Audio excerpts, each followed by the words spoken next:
നമസ്കാരം. മലയാളി വാർത്തയിലേക്ക് സ്വാഗതം. പാകിസ്ഥാൻ പ്രധാനമന്ത്രി ഷഹബാസ് ഷെരീഫ് ഇപ്പോൾ ചൈന സന്ദർശനം നടത്തുകയാണ്. 4 ദിവസത്തെ സന്ദർശനത്തിനാണ് അദ്ദേഹം കഴിഞ്ഞ ദിവസം പാകിസ്ഥാനിലേക്ക് പോയത്.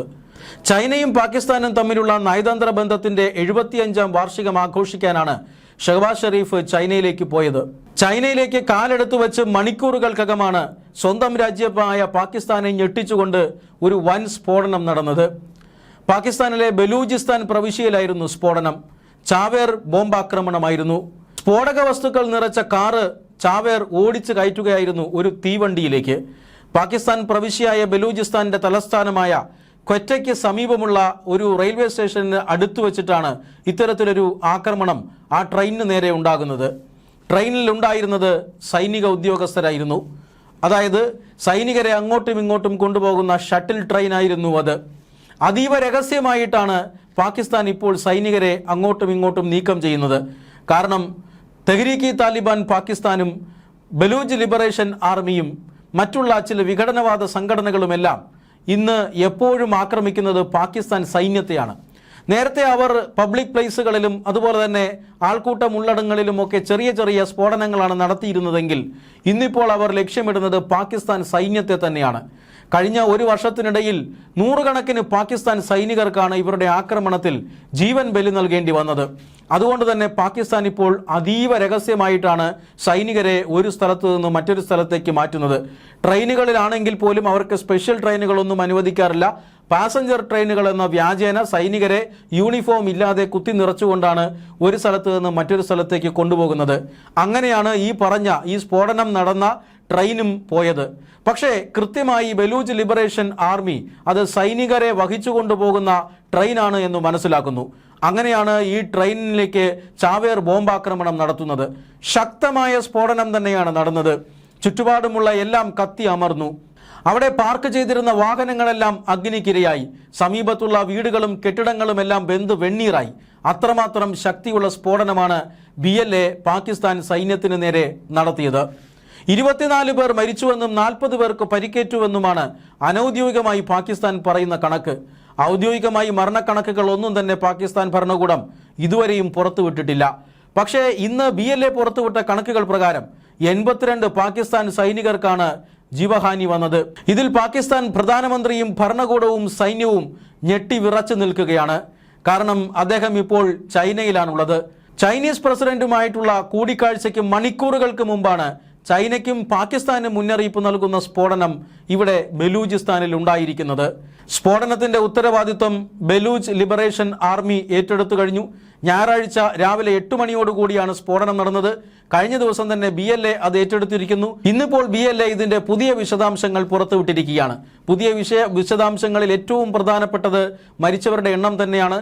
82 പാക് സൈനികർ മരിക്കുകയും 140ഓളം പേർക്ക് പരിക്കേൽക്കുകയും ചെയ്തു ഈ ആക്രമണത്തിൽ. മാത്രമല്ല ഒരു ചാവേറാണ് ഈ കാറ് ഓടിച്ചു കയറ്റുന്നത്. കാറിനുള്ളിൽ നിറയെ സ്ഫോടക വസ്തുക്കൾ ഉണ്ടായിരുന്നു. ഇത് സൈനിക ട്രെയിനാണ് എന്ന് കണ്ടെത്തിയത് തങ്ങളുടെ ഇന്റലിജൻസ് വിഭാഗമാണ്. അതായത് ബലൂചിസ്ഥാൻ ലിബറേഷൻ ആർമി ഒരു വിഘടനവാദ സംഘടനയാണ്, ഒരു സായുധ സംഘടനയാണ്. അവർക്ക് ഇന്റലിജൻസ് സംവിധാനമുണ്ട് എന്നാണ് ഇപ്പോൾ BLA പുറത്തുവിട്ട വിവരങ്ങളിൽ നിന്നും പുറത്തു വരുന്നത്. ആ ഇന്റലിജൻസ് വിഭാഗത്തിന്റെ പേര് സിറാബ് എന്നായിരുന്നു. സിറാബ് നൽകിയ വിവരങ്ങൾ അനുസരിച്ച് ബലൂചിസ്ഥാൻ ലിബറേഷൻ ആർമിയുടെ മജീദ് ബ്രിഗേഡാണ് ഈ കൃത്യമായ സ്ഫോടനം നടത്തിയത്. സ്ഫോടനത്തിൽ പാളിച്ചകളൊന്നും പറ്റിയില്ല. പരമാവധി ആൾനാശം പാകിസ്ഥാൻ ഉണ്ടാക്കാൻ സാധിച്ചു എന്നുള്ളതാണ് ഏറ്റവും വലിയ വിജയമെന്ന് ഇന്ന് BLA പുറത്തിറക്കിയ പത്രക്കുറിപ്പിൽ പറയുന്നു. അതായത് പാകിസ്ഥാൻ എപ്പോഴും ഭയന്നുകൊണ്ടിരുന്ന രഹസ്യാന്വേഷണ ഏജൻസി ഇന്ത്യയുടെ രഹസ്യാന്വേഷണ ഏജൻസിയായ R&AW ആണ്.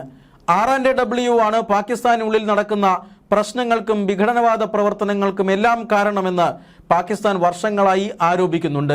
മാത്രമല്ല ഇന്ത്യ വിരുദ്ധ ഭീകര സംഘടനകളിൽപ്പെട്ട ഭീകരന്മാരെ അജ്ഞാത സംഘം കൊന്നൊടുക്കുന്നത് അല്ലെങ്കിൽ അത്തരം സംഭവങ്ങൾക്ക് പിന്നിലും ഇന്ത്യയുടെ രഹസ്യാന്വേഷണ ഏജൻസിയായ R&AW ആണ് എന്നാണ് പാകിസ്ഥാൻ ആരോപിക്കുന്നത്. പാകിസ്ഥാൻ എപ്പോഴും ഭയക്കുന്നതും R&AWവിനെ തന്നെയാണ്. എന്നാൽ ഇപ്പോൾ റോയെ മാത്രമല്ല മറ്റൊരു ഇന്റലിജൻസ് ഏജൻസിയെ കൂടി പാകിസ്ഥാൻ ഭയക്കണമെന്നാണ് ഈ കഴിഞ്ഞ ദിവസം നടന്ന സ്ഫോടനം പറയുന്നത്. അതായത് ബലൂചിസ്ഥാൻ ലിബറേഷൻ ആർമി എന്ന വിഘടനവാദ സംഘടന 1948 ബലൂചിസ്ഥാനെ പാകിസ്ഥാന്റെ ഭാഗമാക്കി മാറ്റുന്നത്, പാകിസ്ഥാന്റെ പ്രവിശ്യയാക്കി മാറ്റുന്നത്. അന്ന് തന്നെ തങ്ങൾക്ക് പരമാധികാരം വേണമെന്നും സ്വതന്ത്രമായ ഒരു രാജ്യമായി തങ്ങളെ പ്രഖ്യാപിക്കണമെന്നും ആവശ്യപ്പെട്ടുകൊണ്ട് ബലൂചിസ്ഥാനിൽ പ്രക്ഷോഭങ്ങൾ ആരംഭിച്ചിരുന്നു. ബലൂചിസ്ഥാൻ പ്രകൃതി വിഭവങ്ങളാൽ സമ്പന്നമായ ഒരു പ്രവിശ്യയാണ്. ബലൂചിസ്ഥാനിൽ സ്വർണ്ണ നിക്ഷേപമുണ്ട്, പ്രകൃതിവാതകത്തിന്റെ നിക്ഷേപമുണ്ട്, റെയർ എർത്ത് എലമെന്റ്സ് എന്ന് പറയുന്ന അപൂർവ ധാതു ലവണങ്ങളുണ്ട്. ഈ അപൂർവ ധാതു ലവണങ്ങൾ ഇന്ന് ലോകത്ത് 12 എണ്ണമായിട്ടാണ് നിശ്ചയിച്ചിട്ടുള്ളത്. ഇതിൽ 11 എണ്ണവും ബലൂചിസ്ഥാനിൽ ഉണ്ട് എന്നാണ് അവിടുത്തെ സർക്കാർ അവകാശപ്പെടുന്നത്. ഇത് പാകിസ്ഥാൻ സർക്കാർ അമേരിക്കയെ ധരിപ്പിച്ച് അമേരിക്കയെ കൊണ്ട് ബലൂചിസ്ഥാനിൽ നിക്ഷേപം ഇറക്കിപ്പിക്കാനുള്ള ഒരു തീവ്ര ശ്രമത്തിലാണ്. നേരത്തെ ചൈന കോടിക്കണക്കിന് ഡോളർ ഈ പറയുന്ന ബലൂചിസ്ഥാൻ പ്രവിശ്യയിൽ നിക്ഷേപം ഇറക്കിയിരുന്നു. ഇവരെല്ലാം വരുന്നത് ബലൂചിസ്ഥാനിലെ പ്രകൃതി വിഭവങ്ങളെ ചൂഷണം ചെയ്യാനാണ്. അങ്ങനെ പ്രകൃതി വിഭവങ്ങളെ അവിടെ നിന്നും വർഷങ്ങളായി പാകിസ്ഥാൻ സർക്കാരും പാകിസ്ഥാൻ സർക്കാരിൻ്റെ അനുമതിയോടുകൂടി ചൈനയും ചൂഷണം ചെയ്ത് കൊണ്ടുപോകുന്നു. പക്ഷേ അതിൻ്റെ ബെനിഫിറ്റ് അല്ലെങ്കിൽ അതിൻ്റെ ഫലം അവിടുത്തെ നിവാസികൾക്ക് കിട്ടുന്നില്ല. ഇപ്പോഴും ബലൂചിസ്ഥാൻ പാകിസ്ഥാനിലെ ഏറ്റവും പിന്നോക്കമായ ഒരു പ്രവിശ്യയാണ്. പട്ടിണിയും ദാരിദ്ര്യവുമെല്ലാം ബലൂചിസ്ഥാൻ പ്രവിശ്യയുടെ മുഖമുദ്രയാണ്. അതുകൊണ്ടാണ് അവിടുത്തെ ജനങ്ങൾ ഈ അന്യായത്തിനെതിരെ തെരുവിലിറങ്ങുന്നതും ആയുധമെടുത്ത് പോരാടുന്നതും. തങ്ങളുടെ പ്രകൃതി വിഭവങ്ങൾ മുഴുവൻ ചൂഷണം ചെയ്ത് കൊണ്ടുപോവുകയും എന്നാൽ വിഭവങ്ങൾ തങ്ങൾക്ക് സമമായി അല്ലെങ്കിൽ തങ്ങൾക്ക് നീതിയോടുകൂടി തരികയും ചെയ്യുന്നില്ല. എല്ലാം പാകിസ്ഥാനിലെ മറ്റു പ്രവിശ്യകൾ കൊണ്ടുപോവുകയാണ് എന്നാണ് ബലൂച്ച് ലിബറേഷൻ ആർമി അടക്കമുള്ള വിഘടനവാദ സംഘടനകളുടെ വാദം. അതുകൊണ്ടാണ് അവർ വർഷങ്ങളായി മറ്റൊരു സ്വതന്ത്ര രാജ്യത്തിനായി പാകിസ്ഥാനോട് പോരാടുന്നത്. ചെറിയ ചെറിയ ആക്രമണങ്ങളാണ് അവർ ആദ്യം നടത്തിയിരുന്നതെങ്കിൽ ഇപ്പോൾ അവർ അങ്ങനെയല്ല. കനത്ത ആക്രമണം തന്നെ നടത്താറുണ്ട്, കൃത്യതയാർന്ന ആക്രമണം നടത്താറുണ്ട്. ഈ ആക്രമണങ്ങളെല്ലാം ലക്ഷ്യം വയ്ക്കുന്നത് പാവപ്പെട്ട ജനങ്ങളെയല്ല, മറിച്ച് പാകിസ്ഥാൻ സൈന്യത്തെയാണ്. ഇത് തന്നെയാണ് തെഹ്രീക്ക് താലിബാൻ പാകിസ്ഥാനും നടത്തുന്നത്. ബലൂച്ച് ലിബറേഷൻ ആർമി ബലൂചിസ്ഥാൻ പ്രവിശ്യയിൽ പാകിസ്ഥാന് തലവേദന സൃഷ്ടിക്കുന്നു എങ്കിൽ ഈ തെഹ്രീക്ക് താലിബാൻ പാകിസ്ഥാൻ എന്ന് പറയുന്ന താലിബാൻ അഫ്ഗാനിസ്ഥാനിലെ താലിബാൻ ഭീകര സംഘടനകളുടെ കൂട്ടായ്മ പ്രവർത്തിക്കുന്നത് ഖൈബർ പഖ്തൂൺഖ്വ മേഖലയിലാണ്. ഇസ്ലാമാബാദിലും പോലും ഭീഷണിയാകുന്ന തരത്തിലാണ് ഈ പറയുന്ന സംഘടനകളുടെ പ്രവർത്തനം. അതുകൊണ്ട് തന്നെ പാകിസ്ഥാന് ഇവരുടെ വിഘടനവാദ പ്രവർത്തനങ്ങൾ വലിയ തലവേദന സൃഷ്ടിക്കുന്നുണ്ട്. രാജ്യസുരക്ഷയ്ക്ക് ഈ പറയുന്ന സംഘടനകൾ വലിയ രീതിയിൽ പ്രശ്നം സൃഷ്ടിക്കുന്നുണ്ട്. അതുകൊണ്ട് തന്നെ ഏത് വിധേനയും ഈ സംഘടനയെയും സംഘടനയുടെ പ്രവർത്തനങ്ങളെയും അടിച്ചമർത്താനാണ് പാകിസ്ഥാന്റെ ശ്രമം.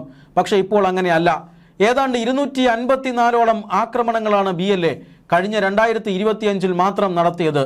എന്ന് പറഞ്ഞാൽ ഏതാണ്ട് എല്ലാ ദിവസവും ഈ BLAയുടെ ഭീകരാക്രമണം പാകിസ്ഥാന്റെ പല ഭാഗങ്ങളിലും നടന്നിട്ടുണ്ട് എന്നർത്ഥം. അതുകൊണ്ട് തന്നെ പാകിസ്ഥാനെ പൊറുതിമുട്ടിക്കുന്ന ബലൂചിസ്ഥാൻ ലിബറേഷൻ ആർമി എന്ന സംഘടന അനുദിനം ശക്തിപ്പെട്ടു വരികയാണ്. ഇപ്പോഴിതാ അവർക്ക് സിറാബ് എന്ന പേരിൽ ഒരു രഹസ്യാന്വേഷണ വിഭാഗമുണ്ടെന്നും തെളിഞ്ഞിരിക്കുന്നു. പാകിസ്ഥാന് ഒന്നും രഹസ്യമായി ചെയ്യാൻ കഴിയാത്ത സാഹചര്യമാണ്. പാകിസ്ഥാൻ സേന എങ്ങോട്ട് എപ്പോൾ സഞ്ചരിക്കുന്നു, പാകിസ്ഥാന്റെ മുതിർന്ന സൈനിക ഉദ്യോഗസ്ഥർ എന്തു ചെയ്യുന്നു, ഇനി ഏതൊക്കെ കാര്യങ്ങളിലാണ് പാകിസ്ഥാൻ സേനാവിന്യാസം നടത്തുന്നത്, പാകിസ്ഥാന്റെ പ്രതിരോധ തന്ത്രങ്ങൾ എന്നെല്ലാം ഇതെല്ലാം ഓരോ ദിവസവും ചോർന്ന് BLAയ്ക്കും ഖൈബർ പഖ്തൂൺഖ്വയിൽ പ്രവർത്തിക്കുന്ന തെഹ്രീക്ക് താലിബാൻ പാകിസ്ഥാനും ഒളിഞ്ഞു കിട്ടുന്നുണ്ട്. ഇതിനെല്ലാം പിന്നിൽ ഇന്ത്യയാണെന്നും അഫ്ഗാനിസ്ഥാനാണെന്നുമാണ് പാകിസ്ഥാൻ ആരോപിക്കുന്നത്.